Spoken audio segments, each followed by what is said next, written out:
So I have made my way out into the Danish winter landscape. It's so lovely when we get snow.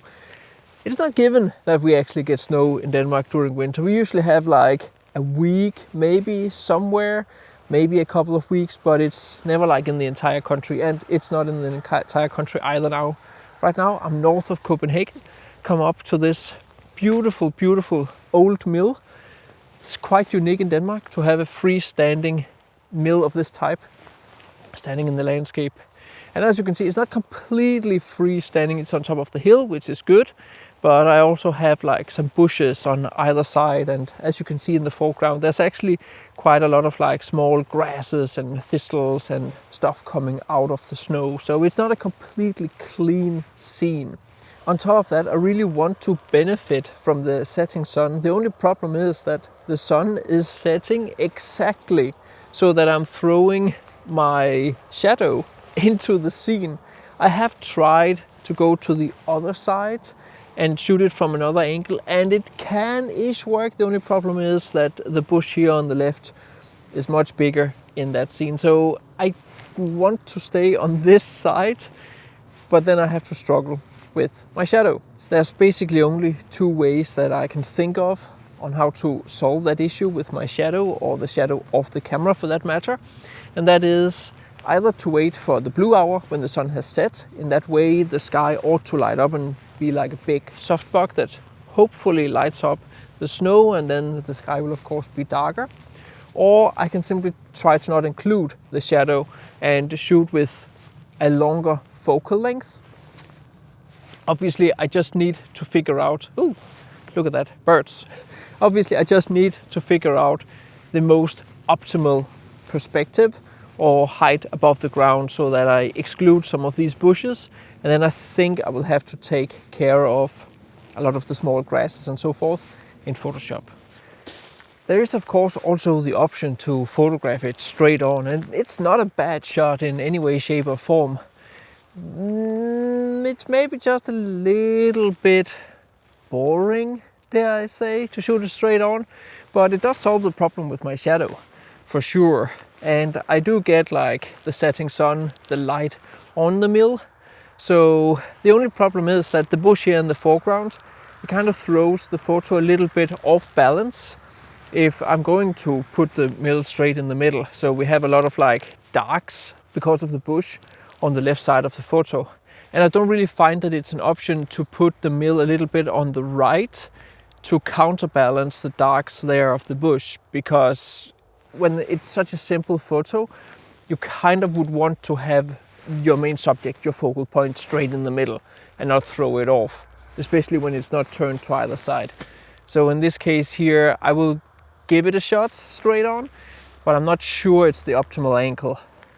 So to optimizing this composition here, you can see I've come actually rather close to the mill, even though I'm shooting all the way out at like almost 35 millimeter, and it's simply just so that I can cut the bush right here,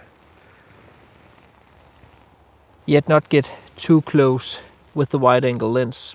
So I also have to focus stack this one, and for some reason my focus stacking doesn't work on my A7R5, so I have to do it manually as I did with my A7R3. So I simply just take photos so that I have the foreground in focus, some of the midground, and all the way through up to the mill. And I'm shooting at f8 simply just because it's the sharpest part of this lens, more or less. The 16 to 35 millimeter f4, and I will also get a shot at f16 so I can just compare afterwards and see the difference. So as mentioned, this shot doesn't really work perfectly for me. The hedge is definitely a problem, as I pointed out, and the foreground, there's just too much clutter, too many small grasses coming out of the snow. In regard to the focus stacking, there is definitely a noticeable difference in sharpness between the f8 shots and f16 shots. If you want to learn more about shooting at f8 versus shooting at f16, be sure to watch my review of the 16 to 35mm f4 lens. And if you want to learn about editing and focus stacking and all my other techniques, be sure to enroll in my huge Photoshop for Landscape Photographers post-processing course. We start in the easy end where I introduce you to the programs, and then we work all the way up through luminosity masking, focus stacking, dodging and burning, and all the different techniques that you need to know to create epic landscape photos. There's a coupon code down in the description of the video if you want to save some money. So I came over to this side here of the mill, and I actually really like the golden light here on the front of the mill. It looks really cool. So we have like the blue sky, golden light on the mill, and then of course the snowy foreground with plenty of texture in. I'm not entirely sure about the texture in this snow because in all honesty it's not super interesting. It's not like leading lines or something like that. It's just a little bit like all over the place. There's no doubt about that it is snow. And as I mentioned before, the biggest issue is really the bushes here underneath the mill. And honestly, I don't really think that they add so much to the photo. But as with most compositions, it's a give and take. You can't usually always get it perfect. In this case here, because it's such a minimal photo, you really want to exclude everything that doesn't add to the photo, because it becomes a big distraction in the photo, because there's not so many elements that the eye can linger on. So in this case here, those bushes are just like, meh.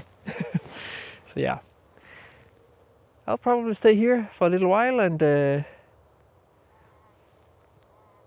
I'll go over and get the blue hour photo from the other angle. So this photo works much better for me. I still have a little bit of debris in the foreground, but I managed to clean it up pretty good in Photoshop. Also, I think that the high contrast between the highlighted snow and the snow in shadow takes care of the attention from all the debris. Also, I really like that golden glow on the mill. I still have an issue with the hedge, but obviously I can't just remove that in Photoshop. Everybody who knows Photoshop knows that that is something you can't just remove. So I just managed barely to get the last really red colors here on the snow in front of the mill, which I think looks pretty good. So as you can see here on the back of my screen, I put on the longer lens, zoomed a little bit in to 70mm, simply just shooting at like f10, f11, whatever, focus stacking. One shot for the mill, one shot for the foreground. And ISO 100 gives me a shutter speed of like 1/30th of a second. Yeah, beautiful, beautiful scene. But I will have to do a little bit of cleanup in post-processing with all these spots here in the snow. So I really like the colors of this photo. I also really like the composition with the placement of the mill and that background cloud. But oh, there's just way too much debris in the foreground for me to bothering removing it in Photoshop. It's just way too much. So sadly I just have to live with it.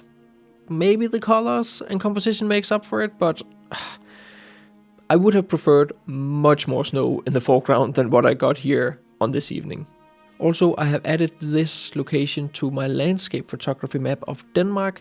It is easy to integrate with Google Maps, so if you ever want to go to Denmark, you can just get this map and get some inspiration of where to go and take landscape photos. And there is of course a link down in the description for that one too. So the sun has also come down now, and I'm playing a little bit more around from this angle here because I still have that beautiful pinky cloud there behind the mill, which just gives a little bit of interest to the sky. Beautiful. And now that I'm in the blue hour, I get like blue snow, I get blue sky, and then that pink cloud with the mill in front. Generally like central composition. In this case here, I put the mill a little bit to one side before, as you could see, so that it looks as if the mill is like looking into the scene of the frame. And right now I'm also playing around with some negative space and showing more of the surroundings.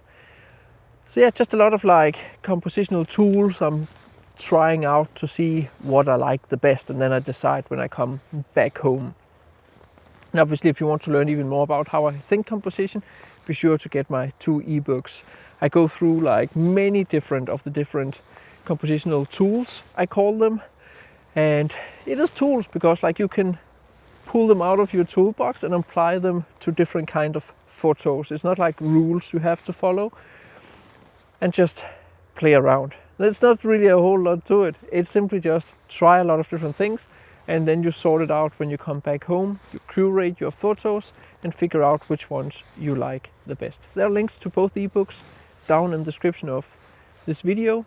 If you want to check them out first and see what you're buying, you can get the 2 light versions. And they're of course designed to be easy to read with plenty of examples. So I still really like these blue hour colors and the color contrast between the pinks and the light blues. I also really like the introduction of more negative space. It makes the mill a little bit smaller and gives a little bit more context to the scene that it is really a lone mill standing on a hill. I just really do not like that foreground at all. Thinking holistically about the entire photo, which is something I do quite a lot. It's a fine photo, but it's not like, yes, there's just too much lacking with that foreground. So I hope you enjoyed this video, and I hope you learned a lot from all these different tips I shared in this video about composition. Let me hear your thoughts. Am I too picky, or what do you think? And as always, I would highly appreciate a like if you got anything from this video. Be sure to check out the links down in the description if you want to learn even more, and see you next time.